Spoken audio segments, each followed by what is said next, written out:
महाराणा प्रताप इतिहास का सबसे बड़ा नाम है। वो इतने महान योद्धा थे कि कभी मुगलों के सामने अपना सिर नहीं झुकाया।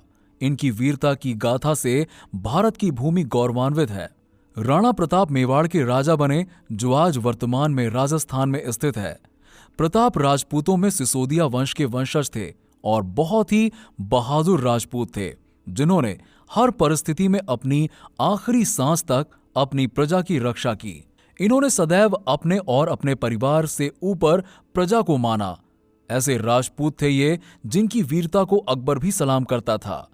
महाराणा प्रताप युद्ध कौशल में तो माहिर थे ही, लेकिन वो एक भावुक एवं धर्मपरायण व्यक्ति थे। उनकी सबसे पहली गुरु उनकी माता जयवंता बाई थीं। तो दोस्तों, आज हम आपको इस वीडियो में महाराणा प्रताप के जीवन से जुड़े कुछ तथ्यों के बारे में बताने जा रहे हैं। आशा करते हैं कि आपको वीडियो पसंद आएगा। अगर आपको वीडियो पसंद आए तो इसे लाइक कीजिएगा और हमारे चैनल को सब्सक्राइब कर लीजिएगा। चलिए वीडियो में आगे बढ़ते हैं। प्रताप उदयपुर के राणा उदय सिंह एवं महारानी जयवंता बाई के पुत्र थे।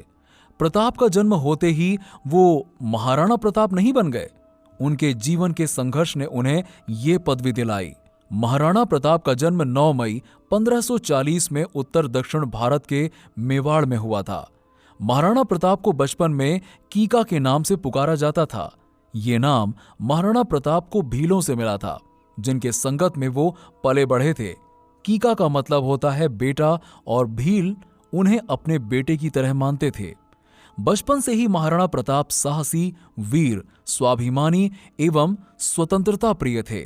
वो प्रायः महाराणा कुंभा के विजय स्तंभ की परिक्रमा करके मेवाड़ की पवित्र धूल उठाकर सिर से लगाते और देश को स्वाधीन कराने की प्रतिज्ञा करते थे।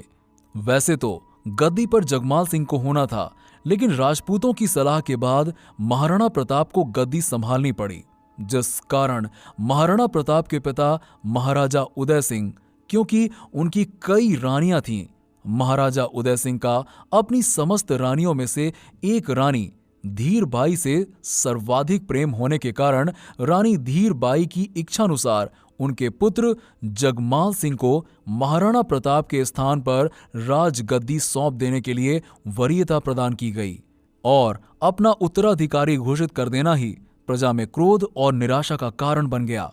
जगमाल ने राज्य का शासन पाते ही प्रजा पर अत्याचार करना शुरू कर दिया, जिसके कारण राजपूत सरदारों ने जगमाल सिंह को राजगद्दी से हटाकर महाराणा प्रताप को 1572 में मेवाड़ के सिंहासन को संभालने का निर्णय लिया।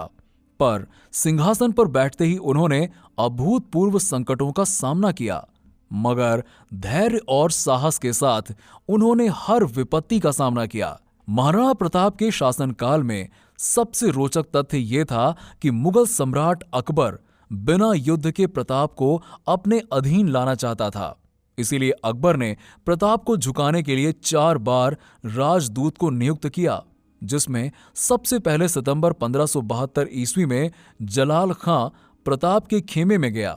इसी तरह से मानसिंह 1573 ईस्वी में, भगवान दास सितंबर 1573 ईस्वी में तथा राजा टोडरमल दिसंबर 1573 ईस्वी में प्रताप को समझाने के लिए पहुंचे, लेकिन राणा प्रताप ने चारों को निराश कर दिया।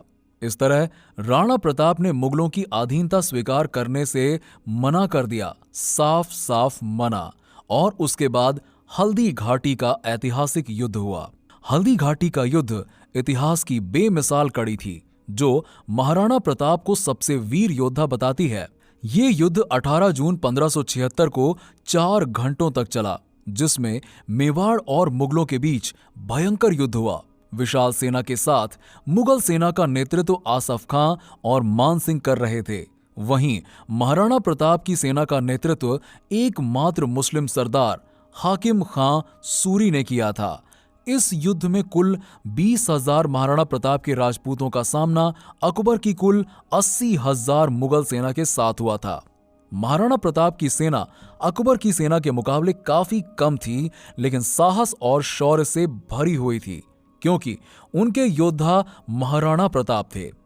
हल्दी घाटी के ऊंचे होने के कारण मान सिंह अपनी सेना को दूसरी तरफ नहीं भेज पा रहा था, लेकिन हल्दी घाटी में एक सकरा रास्ता था, जिससे एक बार में कुछ ही सैनिक निकल सकते थे। वहां से मान सिंह ने अपनी सेना को भेजना शुरू किया। प्रताप ने इसी बात का फायदा उठाकर जैसे ही मान सिंह की सेना के सिपाहियों ने हल्दी घाटी में प्रवेश करना चालू किया, उन्होंने उन पर तीर भालों से वार कर दिया। देखते ही देखते मुगल सेना के सैनिकों की बहुत सारी लाशें बिछ गईं और ये देख मान सिंह ने अपनी सेना को वापस हटने को बोला और हल्दी घाटी में प्रवेश करने का दूसरा रास्ता खोजने लगे। ये माना जाता है कि इतनी छोटी सेना होने के बावजूद इस युद्ध में महाराणा प्रताप की जीत हुई।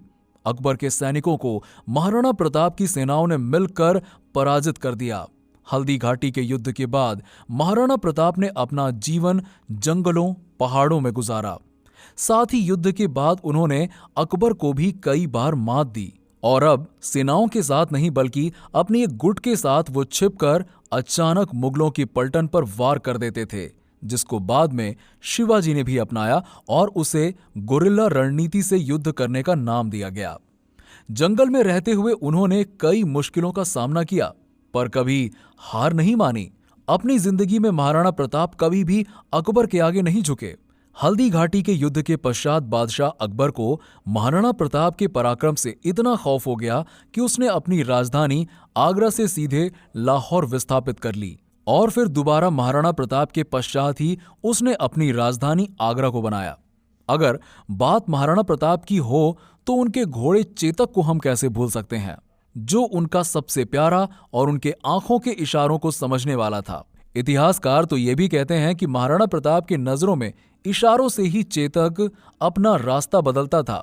महाराणा प्रताप को बचपन से ही घुड़सवारी करना बहुत पसंद था, जिसके फलस्वरूप एक दिन इनके पिता एक अफगानी सफेद घोड़ा और दूसरा नील घोड़ा पसंद करने को बोलते हैं, लेकिन दूसरे भाई की पसंद के आगे महाराणा प्रताप को नीला घोड़ा मिलता है, जिसका नाम ही महाराणा प्रताप ने चेतक रखा था। महाराणा प्रताप की तरह उनके घोड़े की वीरता के किस्से भी इतिहास में सुनने को मिलते हैं।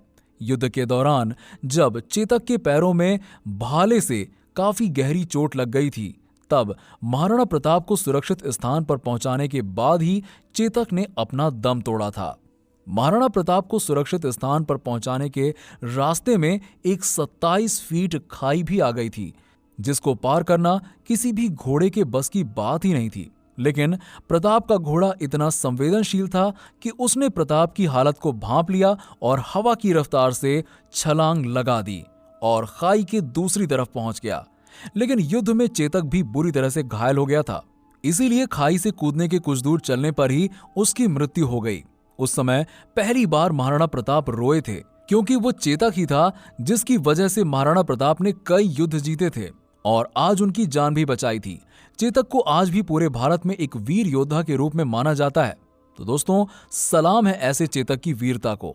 चेतक की वीरता के लिए एक लाइक तो बनता है ना। दोस्तों, हल्दी घाटी के भयानक युद्ध के बाद महाराणा प्रताप कुंभलगढ़ आ गए। इस विनाशकारी युद्ध में महाराणा प्रताप की विजय हुई, लेकिन इस समय तक उनका खजाना खाली हो चुका था।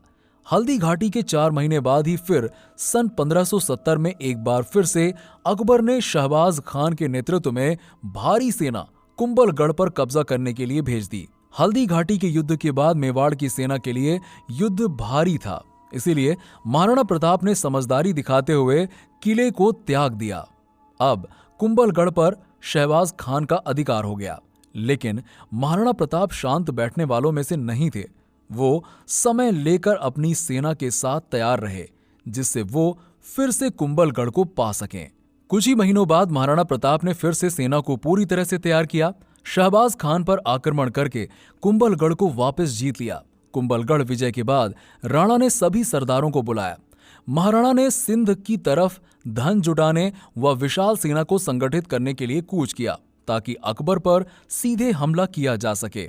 इसी रास्ते में 2 बार शहबाज खान को पराजित करके वापस लौटने पर मजबूर किया। तो दोस्तों, ऐसे थे महाराणा प्रताप, जिनने अपनी मातृभूमि की रक्षा के लिए अपनी जिंदगी को न्यौछावर कर दिया। तो दोस्तों, आप कमेंट सेक्शन में कमेंट करके जरूर बताइए कि आप महाराणा प्रताप की वीरता के लिए क्या कहना चाहते हैं और आपको ये वीडियो कैसी लगी। अगर आपको पसंद आई ये वीडियो तो हमारे वीडियो को लाइक कीजिएगा, चैनल को सब्सक्राइब कीजिए और आने वाले वीडियोस के नोटिफिकेशंस के लिए हमारे चैनल को सब्सक्राइब करके नोटिफिकेशन बटन दबा दें। चलिए मिलते हैं आपसे नेक्स्ट वीडियो में, तब तक के लिए नमस्कार।